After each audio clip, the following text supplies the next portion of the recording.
So Bitcoin, guys, 3, 2, 1. We're here with Bitcoin. What is going on specifically with Bitcoin?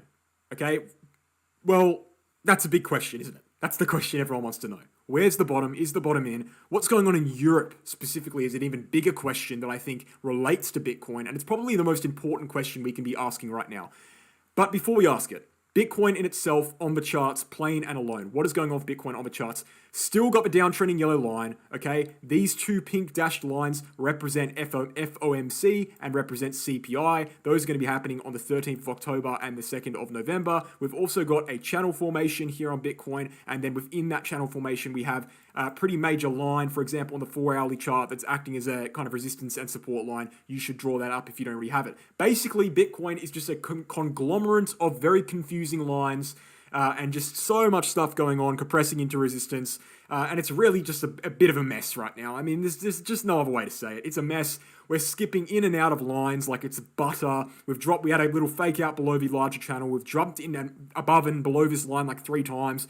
19.5k is the only thing that's remaining slightly consistent, because 19.5k, of course, is that red line here, this one, that is stemming back from the 2017 all-time high. Okay, so if we zoom all the way back, we can see, I'm going to make it pink so you guys can see it, and I'm going to make this upper one red so it distinguishes it. 19.5k is the red line for 2017. That's the only real line that's being respected properly in the shorter term and in the medium term on Bitcoin. Everything else is kind of just being neglected. It's kind of just being tossed around. And even on a daily chart, 19.5k is doing okay, all right? It's pretty consistent. So what I would do right now, if I was you and you wanted to know kind of the bare minimum of what you needed on the Bitcoin chart, what I would recommend to you is this. Draw in a line at 11.5k, a line at 13.8k, and a line at 17.5k, and then draw in that downtrending line from November, and then draw in a resistance line at like 19.5k. And that's probably the bare minimum. That's probably, if you wanted to do that, the bare minimum, that is what I would do. That's what I draw for Bitcoin, because that's really about it. That's really all that's really particularly important there.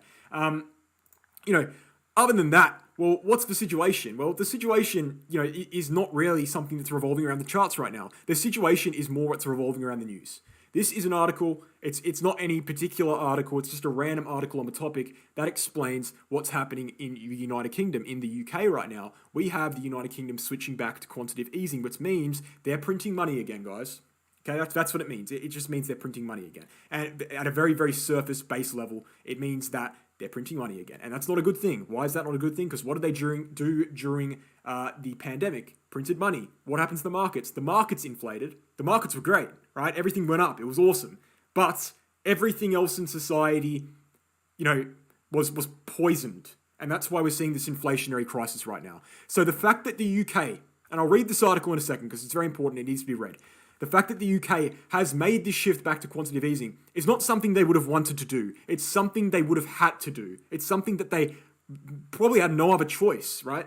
So that represents, and that kind of, shows us that there's extreme weakness amongst Western economies right now. Obviously, this is just revolving around the UK, but there's no telling as to whether this will spill from the UK into somewhere like the United States of America. And as, for example, Michael Saylor, right? I don't know how much you guys trust Michael Saylor. I can't say I particularly trust him too much, given his track record, but the point is, he is a big name. He has a lot of influence. And he's saying printer is coming, and he's probably referring to the United States of America since he's US-based, right? And he puts hashtag Bitcoin. Why does he put hashtag Bitcoin? Because if the printer does come, in his words, if the US and most Western countries do shift back to quantitative easing, following in the path of the UK, potentially they'll be forced into that by Russia, that would pump Bitcoin. Yeah, again, it would pump Bitcoin, it would pump the markets. Everything else would suffer, though. So look, we've got in this article, in order to save the UK bond market and prop up the pound, the Bank of England is going back to quantitative easing, and they are planning to start purchasing UK bonds once again in order to stop the rot. They state that this return to quantitative easing will only be temporary, but at the same time, they claim that bond purchases will be carried out on whatever scale is necessary to calm the markets. That's scary, right? That's worrying stuff, okay? That's the Bank of England saying, guys, we don't want to do this. This is what they're saying. Guys, we don't want to do this. We understand this is going to negatively affect everything, but we have to. We have to do it, and we have to carry it out at whatever scale is necessary. There's no limits. They even said it themselves. There's no limit to how much they will print to get out of this problem. And guess what? If you print money, it leads to more inflation. What is the major problem in the West right now? Bingo, it's inflation. So they put themselves in a position right now in which they need to basically print money in order to get out of the current situation with the knowledge that printing money will get them into a worse situation in the future. They're putting a band-aid on a long-term problem, which is the same thing they did for 2 years since 2020. Very bad, okay? How does this relate to the markets? Again, it's very good for the markets. Again, it's bad for everything else, but it's very good for the markets. So if we do see this shift in the West from quantitative tightening to quantitative easing, like we've seen in the UK, we will, it's not even a question, we will see the broader markets, including Bitcoin and the S&P, whatever, pump. They will pump. That's just a simple reality, right? They will pump. And the S&P, for example, has found a bottom here at 3,600. In the meantime, when that news about shifting back to quantitative easing came in the UK 2 days ago or yesterday, we saw a massive green candle, as you can see there, and it showed that support is very much holding. So this couldn't come at a better time for the S&P and for Bitcoin, which is also finding a similarly structured double bottom type thing here. It couldn't come at a better time as well. So, is this orchestrated? I don't know. I don't necessarily think so, but it certainly is good timing for the markets. All right. So I don't know, man. Like that's pretty. I want to really emphasize how crazy that is. The UK, that's a big deal, right? The UK has said we can't keep this up. We can't keep up these interest rate hikes at the moment. They're still going to raise interest rates, but they can't really keep it up right now. We're struggling. The economy's falling apart. Inflation's out of control. The only way out we have is quantitative easing. That's what they said. Crazy. That's insane. That's a big display of weakness. We could very well be seeing the beginning of the end for fiat currency here. In fact, the beginning of the end. Well, that was a long time ago, wasn't it? But on a relative scale, this could be very much the beginning of the end, right? And if you look at what's going to go on with winter, and I know I'm going to get back into the charts in a second, but if you look what's going to go on with winter, regards to Russia, Russia's still supplying oil to Europe, okay? But what is their only tool here? Their only tool really to combat the West properly is by standing their ground in Ukraine and also continuing to cut off those oil supplies, right? So essentially, when winter comes and when it's really cold, when everyone needs electricity, to warm their houses, what's going to happen? Well, Russia's going to cut that off, okay? The common person's going to struggle even more than they already are so. And at the same time, government's going to be printing tons of money, driving inflation up the roof. This could be very bad. And I think if it's going to get to that point, it's going to happen between December and March. And that is what European winter is. Very, very scary stuff. Great for the markets, bad for everything else. And 4-year cycle theory, coincidentally, could play out perfectly in this scenario. We could see the bottom on Bitcoin in Q4 in this scenario. And believe it or not, if the situation does get really, really bad, market's going to pump, that Q4 bottom's going to be in 4-year cycle, still going to remain valid for Bitcoin. Even though it's not going to be as natural as we would have liked it, it's still going to remain valid. So I think in the scenario in which everything goes normally and the markets act out according to the TA, I think we'll see a Q4 bottom. And in the scenario in which everything goes crazy and the West falls apart, we'll still see a Q4 bottom. So regardless, the Q4 bottom, in my opinion, on Bitcoin looks very, very, very likely at this point in time. I think that the only thing we can really do is stick by the buying plan. I genuinely do believe in this buying plan. I think it is a very strong buying plan. I think that it covers all scenarios quite well. And I think we have it here.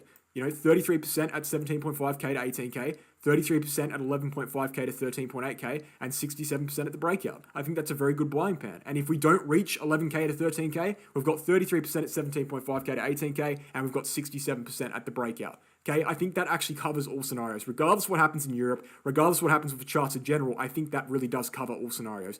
I don't necessarily see how Bitcoin could go down that far. Because what is the worst case scenario for here? The worst case scenario is every country goes back to quantitative easing, right? And the markets pump. The best case scenario is the TA plays out normally and we still see a Q4 bottom. There obviously is a chance that we just do neither of those things, but I think it's very minuscule, right? So, I don't know. I'm sticking by my Q4 prediction. There's really not much else to say about it. The only thing that complicates my Q4 prediction that I can really see, and this is the strongest piece of evidence that I can see that is against it, is the fact that, we don't necessarily ever see the S&P 500 bottom out until interest rates, start decreasing, okay? Each one of these pink lines matches up with each one of these yellow lines in the S&P. Each one of these yellow lines in the S&P represents where the bottom was on every single major correction, okay? And these pink lines show you where that is in the interest rates charts. And the conclusion here is essentially this, okay? We don't see the S&P 500 bottom out until interest rates are decreasing. That's the conclusion, right? Now, That doesn't mean Bitcoin can't bottom though, as we know, because Bitcoin doesn't bottom and top at the same time as the S&P. Bitcoin topped out 2 months before the S&P, back in November, where the S&P only topped in January. That's one piece of evidence. Also, on top of that, if we see this dramatic shift in the West from quantitative tightening to quantitative easing, this is going to be completely irrelevant data. So, a lot of the data here is being thrown out the window by what's going on in the actual global events. Very interesting stuff, guys. And a lot of people want me to look at the DXY, and this all lines up perfectly. Again, it looks like it's almost too good to be natural. It's almost like it's orchestrated, right? Wink, wink. It's almost like it's orchestrated potentially. The DXY, right, at the same time as the UK announced they're going back to quantitative easing, the DXY was retesting a channel that stems from 2007, and we rejected off of that very sharply due to that reason. Okay, so I don't know. It's a little bit fishy. I'll be honest with you, and there is argument to be made here. There is an argument to be made, and I don't want to sound, and this is getting a little bit speculative, but there is an argument to be made potentially that the Western societies here, maybe they're giving up on fiat entirely, and maybe they're just going to pump it. They're just going to print as much money as possible, and then abandon ship, and then switch over to central bank digital currencies. And especially considering central bank digital currencies, maybe the game's up. Maybe they realize the game's up. Maybe inflation's too high to control. Maybe the situation in Russia is too hard to control. It's all going to lead to havoc, and maybe the only way out is just ditching fiat and go to central bank digital currencies. That's speculation, of course, but it is interesting to consider. Thanks for watching the video, guys. I want to take a brief look into the BitGet Exchange. Now, this is my favorite exchange. I use this exchange for trading personally. I think everyone in Wolves Crypto should do so. Why is that? Well, the reasons are very clear in my opinion. First and foremost, it's 5 times cheaper than Binance, and Binance is known to be the cheapest exchange. It's also non-KYC on your personal end if you don't want it to be, and that obviously stands true to the values of cryptocurrency being decentralized. You can also KYC if you want to make it easier for tax reasons, but if you don't want to, you don't have to. That means that it is available globally, so everyone in the world can access this exchange due to the fact that it's non-KYC, which is great. It also has a protection fund, which is a very important thing, right? Because exchanges get hacked all the time, and people get hacked all the time by people in their personal lives. If you do get hacked and something happens, you can make a claim to that protection fund. They've got over like $200 million in reserve, so that if you make a claim and your claim is accepted, you can get that refunded into your account. That adds extra security to the exchange as well. And then on top of that, it's got a reward center that's available with my referral link, and you can gain access to over 4,000 USD in rewards. And I think just a temporary time frame, there is an extra little bonus thing going on. If you sign up to the exchange, use my referral link, and you do one trade, you'll get $10 deposited into your account, regardless of whether that was a profitable or negative trade. So go ahead and sign up to the BitGet Exchange, use my referral link. It really helps out the channel, and it definitely helps out yourself. This is by no doubt, by no stretch of the imagination, the best exchange I have found in the cryptocurrency market. It's so good that I actually reached out to these guys for a partnership. They didn't reach out to me, so check it out. And then we've also got the Crypto Academy. And if you're interested in becoming a trader, if you're interested to learn how to trade, to learn how to do TA, to learn how to identify market patterns, etc., and navigate an exchange correctly, you can sign up to this course, Become a Trader, a 10-unit course. This course is, of course, developed by myself and Megawell Crypto, who's a fellow analyst in the space that a lot of you already know. We work very closely, and we worked closely using our 2 separate perspectives on the market to create one very consolidated, very concise course that is no doubt extremely useful for anyone wanting to become a trader or anyone wanting to improve their trading capabilities. We've got 10 units. All of these units have been critically analyzed by ourselves and also people we know in our personal lives, and we found them to be completely coherent and completely effective in teaching people how to trade. We use different learning strategies, for example, visual learning, verbal learning, practical learning. We've incorporated all of that in, and this is by no stretch of the imagination the best course you're going to find on the internet for cryptocurrency education. So go ahead and email us here at Crypto Academy Courses to find out more information. Without further ado, I'll end the video there. Thanks for watching, guys. Hope you enjoyed, and I'll catch you in the next one. Cheers.